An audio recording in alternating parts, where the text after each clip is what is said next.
لبيك لا شريك لك لبيك إن الحمد والنعمة لك الملك لا شريك لك.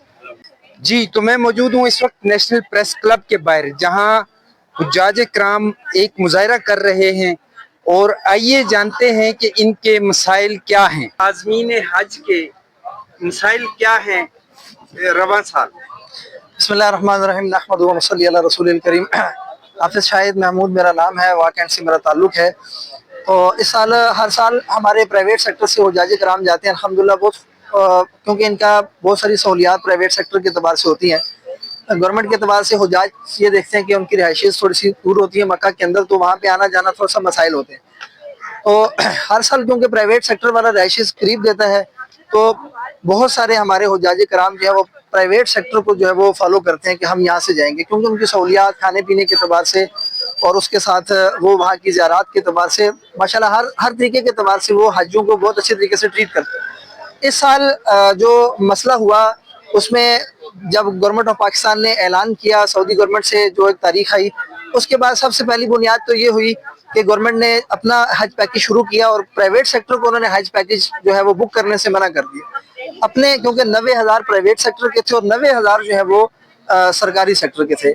اب انہوں نے اپنے 90,000 پورے کرنے کے لیے جو ہماری گورنمنٹ ہے انہوں نے پرائیویٹ سیکٹرز کو جو ہے وہ انہوں نے کہا جب تک ہمارے حاجی پورے نہیں ہو جاتے تب تک آپ نے بکنگ نہیں کرنی ہے. اچھا، دوسری بات یہ ہے کہ ان کو بکنگ کرتے کرتے 3 سے 4 مہینے لگ گئے تقریباً، کیونکہ بہت پہلے سے بکنگ سٹارٹ ہوئی. تقریباً 15-20 دن یا 1 مہینہ پرائیویٹ سیکٹر کو ملا کہ اب ان کو کہا کہ ہماری بکنگ پوری ہوگی، آپ بکنگ کریں. آپ کے پاس 14 فروری لاسٹ ڈیٹ ہے، آپ اس کے اندر اپنے کلسٹرز کے اندر جو ہے وہ اپنی پیمنٹ جمع کرائیں. اب دیکھیں 90,000 حاجی ایک طرف تو 3 مہینوں میں پورا ہو رہا ہے، دوسری طرف جو ہے سب کو پتہ ہے کہ پرائیویٹ حاجی اس لیے پرائیویٹ سیکٹر کو کرتا ہے کہ یہاں یہ ایک دم سے پیمنٹ نہیں کرتے ہیں، ساری پیمنٹ ان کو نہیں دینی پڑتی. اور 2 لاکھ دیے، پاسپورٹ جمع کرا دیے، بھائی ہمارا حج بک ہو گیا. باقی کی پیمنٹ 1 ہفتے بعد کریں گے، 10 دن بعد کریں گے، 15 دن بعد. ان کو ایک انسٹالمنٹ پلان کے اعتبار سے وہ پیمنٹ کرتے ہیں، چلے جاتے ہیں. اب ان کو یہ کہا جا رہا ہے کہ پرائیویٹ سیکٹر کو کہ آپ جو ہے وہ اپنی پیمنٹ فوراً جمع کرائیں. اب حاجی آگے بیٹھا نہیں ہوا کہ جا کے حاجی کی ذہن سازی کریں بھائی آپ حج پہ جائیں، آپ یہاں سے جائیں، کیونکہ پرائیویٹ سیکٹر کو بہت ساری چیزیں شو کرنی پڑتی ہیں. بھائی ہمارا یہ پیکج ہے، اس کے اندر یہ سہولیات دے رہے ہیں، اس کے اندر یہ سہولیات دے رہے ہیں، ساری چیزیں. خیر کسی بھی طرح کر کے پرائیویٹ سیکٹر کے جو ہوپ کے جو جتنے بھی ہمارے ٹورز آپریٹرز ہیں، بہت سارے ٹورز آپریٹرز کو تو یہ بھی نہیں پتا تھا کہ 14 تاریخ لاسٹ ڈیٹ ہے، کیونکہ جو نیچے کے ٹورز آپریٹرز ہیں ان کو نہیں پتا تھا. کسی کا 100 کا کوٹا ہے، کسی کا 150 کا کوٹا ہے. اب مسئلہ یہ ہے کہ سعودی گورنمنٹ نے اگلا معاملہ یہ کیا، انہوں نے کہا ہم نے جو کلسٹر بنائے ہیں ان 2,000 کے 2,500 کے یا 1,500 کے، ان کلسٹر کے اعتبار سے جو آپ پیمنٹ جمع کریں. ایک ٹور آپریٹر نے 100 حاجی پورے کر لیے، اب دوسرے سے پورے نہیں ہوئے، تیسرے سے پورے نہیں ہو، کہاں سے کرے گا؟ پھر بھی ٹور آپریٹر نے اپنے پاس سے باقی کی پیمنٹ اٹھا کے جو ہے وہ وہاں پہ پیمنٹ لگا دی. اچھا 14 فروری بھی گزر گئی، اس کے بعد بھی پاکستان گورنمنٹ اور سعودی گورنمنٹ دونوں مسار میں ڈیٹا بھی انٹری ہوتا رہا، اور اس کے بعد جو ہے وہ پیمنٹ بھی جاتی رہی حاجی کی. فی حاجی کی 17,000 انشورنس جو پاکستان گورنمنٹ بھی لیتی رہی. اور اس کے بعد 18 اپریل کے بعد اعلان یہ کیا جاتا ہے کہ بھائی پرائیویٹ سیکٹر کی جو 13,000 کی پیمنٹ ہمارے پاس پہنچی تھی 14 فروری سے پہلے، ہم اس کو تو الاؤ کریں گے، جو 13,000 کے بعد اس کے بعد کی جو پیمنٹ ہم الاؤ نہیں کریں. اگر ان احباب نے 14 فروری کے بعد کی کسی حاجی کو الاؤ نہیں کرنا تھا تو پھر یہ حجاج کے پیسے کیوں لے رہے ہیں؟ ایک بات، حاجی پیسے دے رہے ہیں، یہ کہہ رہے ہیں 25 مارچ سے کہہ رہے ہیں 20 مارچ، اب وہ کھلتا ہے وہ کھلتا ہے. اب حاجی اچھا اگر ایک بات یہ کرتے تھے 14 فروری کے بعد کلیئر کٹ بات ہے نہیں ہوتا، پرائیویٹ سیکٹر جس کے تھے ان کو پیسے واپس کر کے معاملہ ختم ہو جاتا ہے، حاجی کا اعتماد پرائیویٹ سیکٹر پہ باقی رہتا.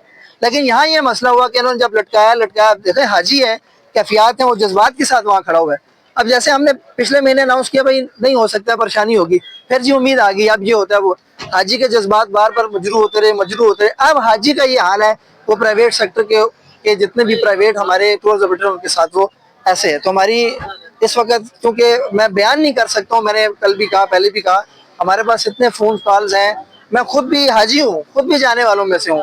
اتنے لوگ ہیں جن کی جو مائیں ہیں، جو بوڑھی عورتیں ہیں، جو بوڑھے مرد ہیں، وہ کہہ رہے ہیں بھائی ہمارا کیا قصور ہے؟ وہ کہہ رہے ہیں ہم نے تو پتہ نہیں اگلے سال ہونا ہے یا نہیں ہونا، زندگی ہے نہیں ہے، پیسے واپس آ جائیں گے، ہم نہ ہوئے تو ہمارا حج رہ جائے. تو ہماری یہ اس وقت جو پرائیویٹ سیکٹر کے اعتبار انہوں نے خط لکھا ہے ڈی جی صاحب کو. 22 اپریل سے ہمارے ہوپ کے جو نمائندگان انہیں کہہ رہے ہیں کہ بھائی آپ اس لیول پہ بات کریں تاکہ مسئلہ فوراً حل ہو، یا ہاں ہوتی ہے یا نہ ہوتی ہے، کسی ایک ڈگر پہ بات آ جائے. لیکن وہ خط جا کے 13 اپریل کو لکھا جا رہا ہے، یعنی کہ ہمارے بہت سارے ٹور آپریٹر سے بات ہوئی, انہوں نے یہ کہا کہ بھائی اگر اس وقت یہ ہاں بھی کر دیتے ہیں ہمارے لیے بہت ساری چیزیں مشکل ہو جاتی ہیں, لیکن پھر بھی ہم وہ مشکل اپنے ساتھ لیتے ہیں تاکہ حاجی چلا جائے اور حاجیوں کے مسئلے حل ہو جائے. تو ہماری اس وقت گزارش ہے کہ یہ حکومت ان کا مسئلہ لازمی حل کرے. اچھا آپ مجھے یہ بتائیے کہ آپ 48 آورس یعنی 2 دن رہ گئے, تو 2 دن میں گورنمنٹ کیا کر سکتی ہے, آپ کیا سجیشن دیتے ہیں کہ کس طرح سے ان لوگوں کو اکوموڈیٹ کیا دیکھیے ہمارا سب سے دیکھیں سسٹمز وہاں بن چکے ہوئے ہیں, ساری چیزیں اوکے ہیں, یہاں سے صرف انہوں نے کال دینی ہے اوکے کی اور سارے حاجی اکوموڈیٹ ہو جانے ہیں, مسئلے والی بات نہیں ہے. بہت ساری ہماری وہاں پہ تحفہ کمپنیوں سے جو بات ہوئی, قدامہ ہے اور ملینیم ہے, ان سے بات ہونے کا اسپیسز موجود ہیں, ایسا مسئلہ نہیں ہے. اور بہت سارے ٹور آپریٹر کہہ رہے ہیں ہم نے ساری ترتیبیں بنائی ہوئی ہیں, صرف ہلکا سا یہ یہاں سے, بلکہ آج سزا یوسف صاحب نے جو پریس کانفرنس کی ہے اس کے اندر انہوں نے خود بھی اس بات کو کلیم کیا ہے کہ اگر اجازت مل جاتی ہے تو ہمارے پاس آلریڈی بہت ساری چیزیں موجود ہیں, سب کچھ ہوا ہوا ہے. ہمارا معاملہ ہماری 48 گھنٹے کے اندر کام یہ ہو سکتا ہے. آج شہباز شریف صاحب جو ہے وہ کنگ جو وہاں پہ محمد بن سلمان ہیں ان سے بات کریں اور ان کو کہتے ہیں اپنی ایک ریکویسٹ کے اوپر کہ آپ ہماری ریکویسٹ پہ اس سال ان حجاج کو جانے دیں, اور وہاں سے ان کا آفیشیل لیٹر آ جائے. جیسے ہی لیٹر آئے گا وہاں سے ہاں ہو جائے گی, مسار کھلے گا, ویزے لگ جائیں گے, حاجی جانا شروع ہو جائیں گے. یقین جانے ہماری 16 کی فلائٹ تھی, ساری کینسل کروا دی, نقصان ہوا بہت ساری. ہمارے بہت سارے حاجی باہر کے ہیں, وہ انتظار میں بیٹھے ہوئے ہیں بہت ساری لے. اگر آج شہباز شریف صاحب یہ کر دیں, آج یہ کال کر دیں یا جیسے بھی ان کا رابطہ ہوتا ہے ذرائع کے ساتھ یہ رابطہ کر کے خود بذات خود کسی کو نہ کہیں, نہ اس حقدار صاحب کو کہیں, نہ کسی اور وزیر منسٹر کو کہیں, بذات خود یہ کال کریں. اگر یہ سمجھتے ہیں کہ یہ حاجی بھی ہمارے ہیں, جیسے سرکاری حاجی ان کے ہیں یہ پرائیویٹ بھی ان کے ہیں, اگر یہ کرتے ہیں تو انشاءاللہ اللہ سے امید ہے یہ مسئلہ حل ہو جائے.